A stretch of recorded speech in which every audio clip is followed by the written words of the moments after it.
안녕하세요, 뉴스반장입니다. 메리 크리스마스입니다. 희망과 기쁨이 가득한 행복한 성탄절이 되어야 하지만 마음이 영 편하지 않습니다. 제대로 된 국가 지도자를 선택하지 못한 탓에 매일매일이 힘듦과 고단함의 연속인데요. 이렇게 4년을 버텨야 하나라는 생각에 크리스마스를 느낄 시간조차 없습니다. 여러분은 행복하십니까? 잘못된 판단과 선택으로 저희는 많은 것을 잃었습니다. 우리 예수님이 말구유에서 태어나셨지만 우리 인류를 위해서 이 사랑을 전파하고 인간이 어떻게 살아야 되는지에 대한 근본적인 방향과 윤리를 가르쳐 주셨습니다. 그리고 거기에 터잡아서 이런 문명이 또 발전을 했습니다. 우리가 그만큼 될 수는 없지만 어떠한 상황에서도 어떻게 태어나느냐가 중요한 것이 아니라 내가 어떤 생각을 가지고 남을 위해서 노력을 하다 보면은 우리가 성공적인 그런 삶을 살 수 있지 않는가 하는 것을 이 성탄이 우리에게 주는 것입니다. 23일 또 청와대 영빈관에서 열린 보호아동 자립준비 청년과 함께하는 크리스마스 행사에서 윤석열 대통령이 한 발언입니다. 대체 이게 무슨 말일까요? 이분은 국어 시간에 주무셨나요? 어쩌면 주어도 목적어도 서술어도 구분이 안 되는 화법으로 이게 한국말인지 아니면 외국어인지 모를 말들을 남발하고 있는데요. 거버먼트 인게이지먼트가 메리 크리스마스 하는 소리를 하고 있습니다. 대선 기간 수없이 많은 공약들을 남발하며 자신이 당선되면 대한민국이 마치 유토피아가 될 것처럼 떠들어댔던 윤석열. 하지만 그의 공약은 어느 것 하나 변변하게 지켜진 게 없는데요. 오히려 공약은 퇴보하고 그나마 존재했던 최소한의 규칙과 법규마저 무너져 내렸습니다. 과연 그의 공약 이행률은 몇 %나 될까요? 임기 7개월 동안 그가 국민을 위해 한 일은 뭘까요? 생각나시는 분 있습니까? 저는 아무것도 생각나는 게 없습니다. 이런 그가 크리스마스를 맞이해 공약을 지켰다며 모든 언론을 도배하며 내세운 기사가 눈에 들어왔는데요. 개를 분양받았답니다. 은퇴한 안내견을 새로 입양했다는 건데요. 그러고 보면 대한민국 국민들이 개보다 못한 건 아닌지 불현듯 생각해 봅니다. 크리스마스 아침 모든 언론사를 도배해버린 윤 대통령의 개 입양 기사. 크리스마스 이브인 24일 은퇴 안내견 세로미를 분양받으며 새로운 가족을 맞이했다는 기사인데요. 앞서 윤 대통령은 대선 후보 시절인 올해 1월 19일 삼성화재 안내견 학교를 방문해 당선되면 봉사를 마친 안내견을 분양받아 보살피겠다고 약속한 바 있습니다. 그 약속을 소환하며 윤 대통령이 공약을 지켰다는 건데요. 이런 공약은 그냥 알아서 지키면 되는 거 아닌가요? 개 한 마리 데려와 기르겠다는 게 뭐 대단한 일이라고 이 요란법석 난리부르스를 쳐대고 있는지 모르겠습니다. 지금 언론들이 아니 외람이들이 해야 할 일은 개 입양을 하기로 한 공약을 지켰다가 아니라 윤 대통령이 취임 7개월 동안 과연 대선 때 약속한 공약을 몇 개나 지켰는지를 확인하는 일이 되어야 할 텐데요. 어떤 언론도 아니 외람이도 이런 걸 분석해 보도하는 언론을 본 적이 없습니다. 이게 그렇게 대단한 일일까요? 마치 크리스마스 미담이라도 되는 양 또 문재인 전 대통령의 풍산개 파양 사건과 비교하려는 목적을 숨기지 않고 드러내 보이고 있는데요. 참 치졸하고 꼼꼼한 인간들임에는 반론의 여지가 없어 보입니다. 그러면서 주저리 떠들어댄 인터뷰 기사까지 실었는데요. 세로미는 크리스마스 이브에 제가 받은 선물 중 저에게 가장 큰 기쁨과 행복을 주는 선물이다. 동물은 인간의 가장 소중한 친구임을 오늘 새삼 느꼈다. 개들을 살뜰하게 챙길 게 아니라 국민을 살뜰하게 소중하게 챙겨야 함을 망각하고 있는 게 아닌가 생각해 봅니다.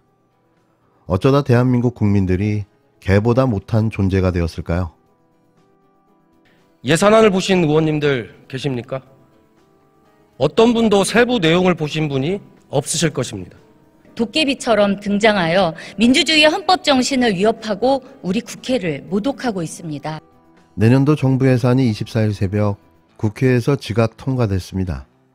법정 시한을 무려 22일이나 넘겨서였는데요. 처리 과정도 논란입니다. 국힘당과 민주당의 막판 협상 과정이 전혀 공개되지 않으면서 제대로 된 심사 한 번 없는 졸속 예산이라는 비판이 제기됐는데요. 그야말로 도깨비처럼 등장했다는 비판 속에 반대와 기권표가 난무했습니다. 국회의원들인 자신들도 납득하기 힘들다는 이야기인데요. 어처구니 없는 일인 거죠. 638조에 달하는 새 예산안이 올라온 국회 본회의에서 여야가 합의한 예산안인데도 무려 13명이나 찬반 토론에 나서는 진풍경이 벌어졌습니다. 예산안이 여야 원내대표의 협상 테이블로 넘어간 뒤부터는 심사 속기록이 없는데요. 예산안 발표도 여야 원내대표의 합의문이 전부인 겁니다. 638조를 여야 두 당이 알아서 합의한 거죠. 정부 원안에서 3조 9천억 원이 늘었고 4조 2천억 원이 줄었지만 어디서 늘었고 어디서 줄였는지 아무런 설명이 없습니다. 예산과 연계된 각종 세법 개정안들도 마찬가지인데요. 특히 법인세는 거대 기업부터 중소기업까지 모든 기업들의 세율을 1%포인트씩 낮추기로 여야가 합의했는데 이런 방안은 단 한 번도 논의된 적이 없다가 본회의에 하루 전에 갑자기 등장했습니다. 제대로 된 심사 한 번 없었고 거대 양당의 거래 결과일 뿐이라는 비판이 제기되는데요. 심지어 합의 당사자인 민주당 안에서조차 반대 의견이 나왔습니다. 결국 법인세 개정안은 찬성 203표로 통과되긴 했지만 반대 37표, 기권 34표나 나왔는데요. 여야 합의안인데도 적지 않은 이탈표가 나온 겁니다. 정작 예산안을 심사하고 통과시킨 자신들도 납득을 못하고 있는 거죠. 참으로 답답하기만 합니다. 법이 정한 절차가 있음에도 국민과의 약속을 저버리고 꼼수 중재안을 만든 의장님과 국회 여야 모두 국민 앞에 섰고 대제해야 합니다. 이런 예산안 협상의 잘못은 단지 법정 시한을 지키지 못한 것에만 있지 않습니다. 이번 합의안은 양극화를 더욱 악화시키고 민주주의를 퇴행시키는 무책임한 정치 야합에 불과합니다. 정부조직법 개정 없이 대통령령을 개정하는 꼼수로 행안부 경찰국을 설치하는 것은 경찰의 독립성과 중립성을 보장하고 있는 정부조직법과 경찰청법에 위배되는 명백한 위법적 발상입니다.